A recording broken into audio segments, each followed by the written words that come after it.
Bonjour Monstre. Bonjour Joesta. 3 ans après la disparition de Papa Wemba Bakala Diakoupa, Toyeko Kutolandaku, lecture Nini au Kikosala après avoir accompagné Maman Amazon à Nécropole. Oui, en tout cas, merci Mingi Joesta. Le 24 mercredi, ils allaient anniversaire, il y a Papa Wemba. Jour à Tika Gibiso. Tu es bien ma condition nini. Comme on a essayé de faire un hôpital, on a fait un donc à Tika Gibiso, une émotion qui est libérée. À chaque fois, quand ça Papa Wemba, quand ça n'est pas sur scène.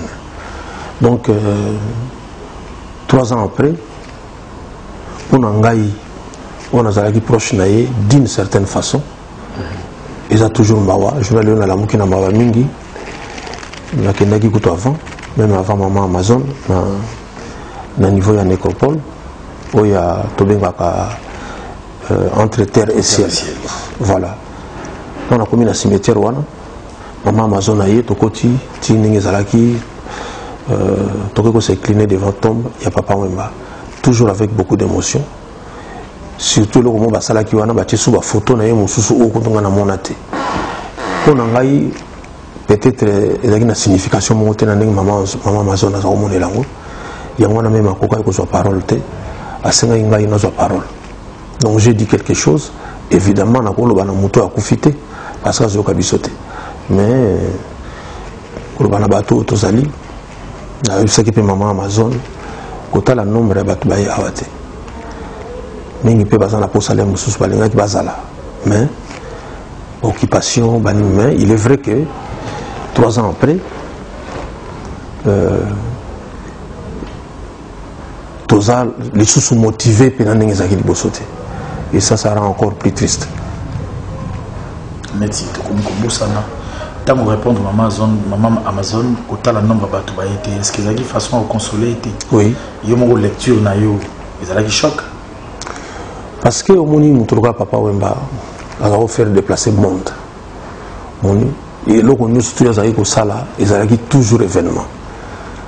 Mais je pense que ça fait événement qu'il y a un 3e anniversaire à Liwanaye, pourquoi pas na ba oyokoya. Non, tous en la façon moi ya ko honorer ma mort na biso. Moni, ça n'engage que moi. Na regretté 3e anniversaire de Liwa Papa Wemba, na moni mutumo ya hôtel de ville. Namoni mutumo ya ministère à culture te na ba musée tozala ki wana na ninga tanga ba kombote pe ozala bon interazaki te boye ba kenga na zalaki pe misusu pe salama nga na zalaki te mais Papa Wemba za ko beta musique pour na ba musicien te ba fan tant te dit que biso mo za le 24 to c'est la communiquer te. Il faut donc tout ça donc au moins les familles n'aient pas que non voilà moni année passée tout le monde a dit bourgmestre ya Kalamu à s'impliquer qui a tchagi va podium na Kalamu tout le que tout wa sali ngote te ba salango mais toujours bien comme cimetière au moni Joesta mingi ba yaka na matanga be muke ba kena na cimetière ce n'est pas n'importe qui est dans la cimetière. En fait, muto a dans la cimetière à la ligne Naïba, Naïba muto place bako chaye pour Namanoya. Omoni, oh, sugi na matanga, c'est-à-dire que oh, yo sugi na matanga un jour au tuna, bakunda qui intel loi plutôt que natalango, puisque jour en ozalaki. Donc, bateau bayaka dans la cimetière, ils ont dit bateau balokabayeba. Même ngamoko na lobaki on peut tantôt solo là, na zo la discours wana, to loba moi speech wana, na lobi que non, ba musuna yaka pe a caméra za la raté. Nous avons s'incliner devant Papa Wemba, nous s'incliner par Taboulay, puis pour lui, quand nous avons Papa Wemba, au Taliba, Ndombe au Petumba, Marie Misamu, au Tali Kester Meneya, Taboulay, au taliban on est surtout on a même nos joueurs mo bazala pemeni wana bakufaka na limeta voilà bazala non bakunda bango pemeni wana ke tina ba tomo ya bababi ya ndonga on atambola rapidement. Parlons de ce qu'a été Papa Wemba Pona Félix c'est quoi yomo tshukulu bango wa bazala nazai parmi ba proche d'une manière ou d'une autre, mais comment un musicien mususu ko réagir ko lobaka pona ye ko lobaka pesa Papa Wemba tu fais tout temps ba kombo était musicien n'a chuté pour autant kombo il s'agit bien sûr de Redi Amis. Ah d'accord. Mais content pour naie au fingi Papa Wemba tant ozo affirmer que pesa ye banzembo quelque part vous avez l'héritage vous avez le droit il y a le acharnement il y a Redi Amis envers eux ils ont motivé la nuit bon acharnement Redi Amis ils ont pas pour maman Papa Wemba mais on dirait apporter un motema na été mais on a fan na tant il y a bani obeta musique on a talé la TV les autres ouver la nuit Papa Wemba yemoko aleka na ba plateau ya télévision ayembi extrait ya nzembo oyo na pesa ye c'est ba nzembo belé au mona lobi yemoko oyo pourquoi bongo siko so ba ko tuna ngana bani akosi yemoko déjà zo bake o moko bongo so tango ya pana ngai non non singa pande ko nga Redi na valeur oyo azana ngona musique na moi valeur ngana bozana oyo bango eleki na nga belé mais tout salir mémoire à Papa Wemba na discussion dans le puéril quoi ça le quoi bana mike Redi afani na potote Johnny l'idée à ça la combien de chansons 12 maïma 12 chansons na vie na ye mais baza opesa ye lelo ils ont sous sonité ya kolobaka o parolier na ngai ngana za interprète moni banze momingo zo kezo bima awa lelo batu basiba babosa na likambo yo ngai ne mutu na yaka no bakomona ba parolier ezaka nango mais nazo yebake tango bono yembanga sika ta na bani musique botu nanga ozaki parolier ya Papa Wemba parolier l'axini ngam na manako na ko obligé na expliquer ba bilo mike wana peut-être mentalité on est au comme un jour na kin mais to yebango ke zali sonité ko manzembo ya mutu Papa Lutumba o tozolela lelo azaki nani parolier ya yemba ibati micro ya yimbi bina maya yemoko bato osala saisi na maloba mais na mungongo azana besoin ya Carlito azana besoin ya Madilu ninga zaki na besoin ya bato mosusu donc Redi Amis atika débat wana eza émission moko asalaki na Gloria Olangi ba poser question mais ngana on rassurer bato Redi azana makambo belé contre nga mais na éviter voilà na éviter parce que de son vivant feu Papa Wemba yemoko azalaki na esengo so azotanga kombo ya waze quoi tant azolo backer yembo nzembo apesanga et puis apesanga banzembo belé mais comment est-ce que dans son absence moko ya bana na ye a s'acharner na yo abenga manque de respect dessus le cœur tes amis te lelo na loba na vérité moko Redi azali parmi batu oyo basepela te ndenge na kena opesa Papa Wemba banzembo moni on a yoka yango na libanda studio moni studio mo za na Paris boy na comme on a kimi ngai parce que tout ça la album wana 10e commandement ou bien to benga For Idol la mise mingi ya FIFA ba sepela kate don Redi Papa Wemba na musa silaki na ena no so ekola musa boy donc moni mbala moko komi ennemi ya batu moko parce que yo ye bato ba osala binemi na yo auta musika ta vraiment ne to vani na ndako bo muta koleka na libanda mamoza ne minanga ayebi ngate lo mote zaka muto ko approcher mingi ba sepela kate ndenge nga na pesa ka Papa Wemba banzembo tina liste za mulai mon so yemo talibo comprendre ni ce qu'on a liste on banani so basali bato belé bazala liste on ba sepela te ke me muto ya yiko la musa Papa Wemba pourquoi mon bango ba Redi bazaki na problème moko boye bango bazaki ba musicien ya viva ya on a lobi na ndenge moko boye on a un parolier vive ezalaki boye soko koti sika yo chanteur moi ba 2-3 premières chansons na yo wana faut pesa leader ayemba yango bat batala pe ke soko simbi wana ba yebi ko za bon compositeur neti Redi un bon compositeur ba bisko kota na mouvement soko ezaki ndenge wana te o yamba na émission na etuna yango wana bazaki na droit te ya kolobela banzembo bango ba pesa Papa Wemba Vous comprenez, les allez deal. Ce qu'on côté, voilà. Yangona, bango bazaki na droit banate. Ce qu'on va zomo na mbatune tinga, na beta na vivate. Tu as statut moté. Ce que ça qu'on est azoka monde ni nga na zolo bango. On est na kitsa papa wemba. Te parce que bango nde na période na bango soko alobaki ke nzembo buzo kanga na pesi papa wemba. Nde kitsi papa wemba. Pour même na disque zo bimana kombo ya papa wemba. Ozomona. Voilà. Donc, les alliés comme un régime, tous les régimes mokoté. Alors, tu chuté, papa de Tumbapé à Bungi, il y a un diété, quand ils ont dimanche au né bazola nayo, mais on dirait mutu ekoti. D'un côté, mon artiste Tchaka Kongalobi, Mambi Label, Baliembo Gona, Match à la Mona. De l'autre côté, président Verkis Alobi, il faut les musiciens s'approprier la organisation Yabobsek, journaliste était. Qu'en est-il exactement la conclusion des années? Non, c'est-à-dire que Zali Boué, Papa le Toumba Koufi le 30, un samedi. Juste le 31, un dimanche, Excellence Bruno Chibala à Bengisi Bisso, dans le bureau naï. En fait, il y a un problème naï Salaki.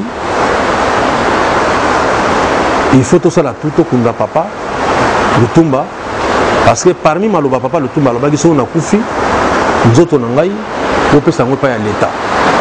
Voilà. Donc, promptitude ou rapidité, on est au Salaki. Nous avons Koufi samedi, Mbalamo, Premier ministre, et Mbibino. Or, on est un bagage bisolent, tous les 7. Pour les mots qui nous ont dit, dans le Bela, na maman Tchala, na maman Bilia, et puis, na maman membre de la famille, na comité, bana ok. Batumoussou déjà, maman qui ont bien été. Que fait Paulin là-bas? Paulin qui est le journaliste était. A qui est le événementiel, batab événement. Voilà, à un agence événement. Quand on a ça, on a un boka, on est au bois à monter. On est au bois, mais comment voulez-vous mon boka vraiment? Problème de ça, on est ni sous un journaliste. Voilà. Donc, Paulin a une agence événement. Donc, Ayaki Wana en tant que mouton a organisé événement Wana. Nous tous on a bandé qu'on a le Jean-Claude et Yale. Tout le temps on a une académie de beaux-arts. Il y a une cours. Il faut apprendre à organiser des événements. Donc, il faut Jean-Pierre et Yale. Nous avons une académie vraiment. Nous avons un plasticien, Alinga Kunda, musicien. Est-ce que vraiment ceux qui sont soldats Koufi? Donc, il faut organiser par les soldats. Ceux qui sont organisés par Koufi, il faut organiser par les pilotes. Je ne pense pas. Donc, mais le moment où nous avons qui vient se contacter. Papa Verkis à comprendre déjà que non, il y a un faux débat. Quand il est en tant que journaliste, il faut comprendre. Il ne peut pas comprendre. Même l'hôtel de ville, il est d'accord. Même si c'est un problème. Tous les 3 jours, 4 jours pour un pollen d'imam. Mais au moins avec l'explication, on va comprendre que non, ils ont des bons ça. Ok. C'est le débat, on les a sautés. Donc, le corps est essuyé le lot, dimanche 28, dimanche 5, enterrement. Donc, à la podium, la musique, surtout, Kaka, ou bien il y aura une particularité. Partie, hein? Dans obsèque, oui. Le 5, on est enterrement, vous allez procéder. Oui. Et vous allez la podium, Kaka, la musique, ou bien il y aura une particularité dans le programme. Oui, bon, comprendre, Paulin, en tant que coordonnateur, à Bombel, il y a une surprise belée. Mais ce qui est sûr, c'est photo bêta. Mais là, si on avait déjà concert, on a gratuité pour rendre papa le Tumba hommage. Donc, comme peut lobby dans Rossi, le cannabis, bon, on a bêté là. Donc, ça, c'est pas un problème. Tu as bêta la mission. Mais ce qui est le plus important, il faut qu'on ait un honneur. Déjà, tous les gens ont débat commis. Néni Badé a battu 3 jours, mais il n'y a pas le tout à 2 jours. Moni Congo n'est tout ça. Si comme à Sikoyo, bon, on a la samoune à Moutoudé, il faut ça une semaine. Si on commence à Moutoudé, on a 1 mois. Moi, quand l'artiste est venu sur Bungi, si les Lonan, Cornet, comme Kichasate, Zali Bongo, professeur Lio, Lio, dans l'Académie de Beaux-Arts, Zali Zalaki monté dans l'Académie de Beaux-Arts. évité la mémoire naïe et mon niveau qui peut placer dans l'endroit. Oui, papa Liolo Alfred a fait rêver qui biso tout autant en académie. D'ailleurs, en académie, il y a une journée moko. Dans le parcours dans l'académie, dans la journée, il faut visiter l'atelier à Papa Liolo. Dans la journée, on a un saranaté. Tout ça qui est dans fraudé, il pas pour atelier, on a ultra moderne. Au moins, on a œuvre, il y a au moins, on a moto à réussir à art. Le pan, on a la foire, c'est-à-dire extraordinaire. Au moins, on a le pan qui est bon. Voilà. Donc, Papa Liolo a offert rêver Bissot. Moi, je suis en académie. Je suis rêvé quand on a Papa Liolo. Parce qu'il y a une voiture. Nous avons un Mikolo. Il était une voiture qui est calatée. Non, oh, on a un Mikolo. Alors là, tu bien, très élégant. Alors, très fier. Donc, vraiment, il quoi. Donc, l'image de et puis, en tant que grand sculpteur, il y a un Bissot. Mutu oyo bakonzi la période où on a le président Mobutu on a utilisé ndenge wana on a la foutre donc vraiment ce total kaka en fait na art livraison ya munene biso to salaka ezala ndé et pas bakonzi moni livraison ya munene biso to salaka ezala ndé na babiloko lokola ba église sur le lotali art na Italie so tali ba chapelle 16 wana au taliban bloqué beleza na Italie wana nous sommes des œuvres il y a artistes il y a période wana ba on est basala que loko na tile le tika extraordinaire mutsoka ye wana azomona mo pena kezaya isika osakana na ngote ezali ba artiste mais un artiste ou azana commande ya ba roité na période wana commande ya ba clergé té bosko yo au salon œuvre na ndenge ezali facilité parce que vous en êtes quelque quoi faire au salon mena yo mo au financer ba sele ko faire d'abord aux gens isika o chango pour que faire les chambres à dans la place Bachango. Ce que vous avez pas mon chango côté. Donc il faut y a monnaie le la foire pour Bachango. Comment nous peut y a monnaie le à l'État. Donc il y a un moni Papa Liolo a tiré la biso vraiment le coup au-delà du Congo et qu'il a même petit. Alors mais naïbi qui est si à en Autriche. À moins qu'il va conduire provisoirement. Mais le la balaki autrichienne il m'a opé à oumela qui peut m'y n'amboka wana on mes até à kundama na Congo on mes ali qui ba à kundama dignement bisopé bato tozananu na mukilango tu vas rendre bango hommage au moni tout à l'heure en aparté tant aux sur la nayo le baki loko moko boye on a ko le bango pendant la TVT me permettre ngana le bango chaîne moko étrangère pour la journée lui à Papa Wemba va consacrer presque avant midi 2 heures matinée mobimba pour nous l'accent comme Papa Wemba on moni ba pa yandeng ba yebi webi lui Papa Wemba soki le kaka bien entre guillemets parce que muta kufi mais soki ezaki moins organisé parce que tous qui correction déjà qu'on a dans Côte d'Ivoire du niveau bango ba matière qui déjà ko le laé et biso mo to moni to baksimbongo quoi donc non ba mo na soto chaka wana yangote non faut pas ko honorer ba grand abiso soki lelo na zuru balikamboyo soki lelo